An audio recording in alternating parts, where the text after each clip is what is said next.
Hello everybody, and welcome to this week's game devlog on Negative World, the game where jumps are limited. Is it polished yet? I sure hope it is. Let's get into it. I got the intro to World 1 finished this week. It starts with a zoom-in shot and eventually stops on the protagonists in the game. Keeping the pixel sizes consistent while zooming in was quite the time-consuming process, but it looks pretty good. The only new part about this cutscene is the zoom-in shot. I've had the zoom-out part for a while now, before I started these game devlogs actually. The cutscene is meant to establish the setting and give the player something to expect as the game progresses. Moving on to polish.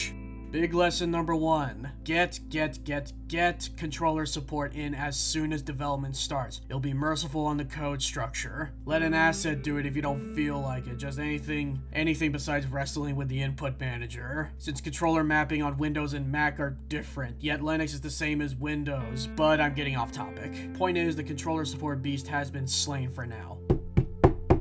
Moving on to big lesson number 2 this week. Don't expect players to figure out how your game works, especially if there's no text or dialogue like this. When showing the game in public for the first time last week, most players wanted to speedrun it like every other platform, and didn't notice the jump icons above the player's head, leading to confusion when the math platforms came into play. So level 1-1, 1-2, 1-3 have all been overhauled. Try saying that sentence 3 times as fast. They introduce and make the unnoticed noticed. 1-1 is just an ascending stair level to show that numbers are decreasing as the player climbs up. 1-2 requires you to learn the math platforms, else you can't continue, and it also teaches that you can jump through the platform. Some people were getting confused if the antenna at the bottom was a death spike or not, and the player can't move forward until they figure out how division works, and they can't speedrun it on their first try. And 1-3 is just an iteration on the math elements just so the player knows. I reset the icons back to numbers to be more consistent. The truth be told, that this was a tough backtrack to consider. I mean, people who did figure out that jumps were limited loved the icons, but it would mean to be consistent, and that would require the platforms to have set icons. And for levels like 2-7, it runs the risk of information overload, so now they're numbers.